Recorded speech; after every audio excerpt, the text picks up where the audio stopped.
নিজের বিবেককে প্রশ্ন করুন। কেমন ওজনওয়ালা মা আমি পরপুরুষের সাথে, যেই ছেলের সাথে আমার সাক্ষাৎ মোলাকাত জায়েজ নাই, শিক্ষাঙ্গনের নাম দিয়ে, অনুষ্ঠানের নাম দিয়ে, পিকনিকের নাম দিয়ে নির্লজ্জের মতো আপনি তাকে আরেক ছেলের সাথে পিকনিকে পাঠাচ্ছেন। এর চেয়ে নির্লজ্জতার কিচ্ছু হতে পারে। কষ্ট নেবেন না, আমি আবারও বলছি, আপনার বিবেক কি বলে? আপনার উঠতি বয়সের সন্তান 17-18 বছর, কোন যেটা বাচ্চা, আরেকটা 21 বছরের ছেলের সাথে ক্লাসমেটের সাথে চলে গেল, জেলা ছেড়ে অন্য জেলাতে, আরো দূর থেকে দূরান্তরে, সেখানে গিয়ে পিকনিক করতে যায়। কেমন হিম্মতহীন এবং ওজন ছাড়া, ওয়েট ছাড়া বাবার মা আপনি সন্তানকে এইভাবে আরেক ছেলের সাথে তুলে দিলেন। সমাজ পরিবর্তন হওয়া চাই।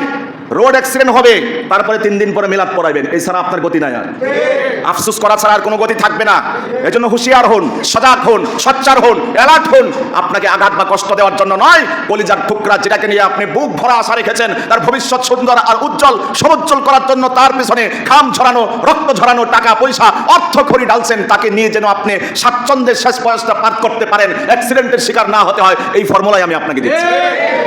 3 নাম্বার, যেই সন্তানগুলো উঠতি বয়সের, তরুণ বয়সের, কিশোর বয়সের, যাদের বয়সটাই উন্মাদনার, আনন্দ ফুর্তি উল্লাসের বয়স, উল্লাসটা যেন অনইসলামিক ভাবে না হয়, ইসলাম বিরোধী না হয়, এই ব্যাপারে তাদেরকে সতর্ক করা দরকার আছে না নাই? তাহলে রোড অ্যাক্সিডেন্ট অনেকটা এড়ানো সম্ভব হবে। একই বয়সের কতগুলো ছেলে পেলে একসাথে ঈদ উন্মাদনা, তাদের জন্য এটাই ঈদের আনন্দ, এটাই উল্লাস, এটাই বিনোদন, এটাই এনজয়। পিকআপ একটা ভাড়া কইরা, মাঝখানে 2টা বক্স খাড়া কইরা, এরপরে মাতালের মতো নাচতেছে, আওয়াজ দিয়া তুফান শুরু করছে। এইভাবে যদি কিছু দূর যায়, পিছন থেকে হর্ন দিলেও শুনবে না।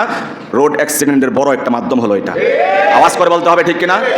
এই মাতলামি করতে কেন দিবেন? আপনি বাবা হিসেবে তো ওয়েট থাকা দরকার। আমি কেমন বাবা হলাম যে সন্তানকে কথা শোনাতে পারি না? কেমন গার্ডিয়ান হলাম যে আমার সন্তান অসভ্যের মতো, অসত্যের মতো অশ্লীল বিনোদন ভাবে অন্য ছেলেদের সাথে হাজার হাজার মানুষের সামনে দিয়ে এইভাবে উন্মাদ হয়ে ডান্স করতে করতে মানুষের অভিশাপ বদদোয়া নিতে নিতে যাচ্ছে? এটা বাবা নামের কলঙ্ক ছাড়া কিচ্ছু না।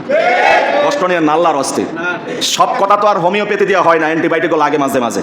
কথা দেখবেন, চোখ কান বন্ধ করে দেখবেন, বালিশের সাথে মাথা রেখে বলবেন যে কথা তো এটাই সত্য। আমার সেরা, আমার ঘরের, আমার ইজ্জত নষ্ট করে ডান্স করতে করতে নির্লজ্জের মতো হাজার মানুষের সামনে কোমর বেকায় বেকায় যায়। অনেক জায়গায় তো সেরা সেরি একসাথেও যায়। এদেরকেও তো কোনো না কোনো বাবা জন্ম দিয়েছে, কোনো না কোনো মা জন্ম দিয়েছে। কি শিক্ষায় তাদেরকে বড় করেছে? বয়ফ্রেন্ড গার্লফ্রেন্ড এই শিরোনাম বাদেই দিলাম। অনেক আনুষ্ঠানিক মাস্তি করে ছেলেরা মেয়েরা একসাথে। কেমন ওজনওয়ালা বাবা আমি? আল্লাহর হস্তে কষ্ট নেবেন না, নিজের বিবেককে প্রশ্ন করুন। কেমন ওজনওয়ালা মা আমি পরপুরুষের সাথে, যেই ছেলের সাথে আমার সাক্ষাৎ মোলাকাত জায়েজ নাই, শিক্ষাঙ্গনের নাম দিয়ে, অনুষ্ঠানের নাম দিয়ে, পিকনিকের নাম দিয়ে নির্লজ্জের মতো আপনি তাকে আরেক ছেলের সাথে পিকনিকে পাঠাচ্ছেন। এর চেয়ে নির্লজ্জতার কিচ্ছু হতে পারে। কষ্ট নেবেন না, আমি আবারও বলছি, আপনার বিবেক কি বলে? আপনার উঠতি বয়সের সন্তান 17-18 বছর, কোন যেটা বাচ্চা, আরেকটা 21 বছরের ছেলের সাথে ক্লাসমেটের সাথে চলে গেল, জেলা ছেড়ে অন্য জেলাতে, আরো দূর থেকে দূরান্তরে, সেখানে গিয়ে পিকনিক করতে যায়। কেমন হিম্মতহীন এবং ওজন ছাড়া, ওয়েট ছাড়া বাবার মা আপনি সন্তানকে এইভাবে আরেক ছেলের সাথে তুলে দিলেন। সমাজ পরিবর্তন হওয়া চাই।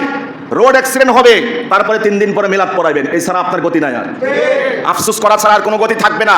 এজন্য হুঁশিয়ার হন, সজাগ হন, সচ্চার হন, অ্যালার্ট হন।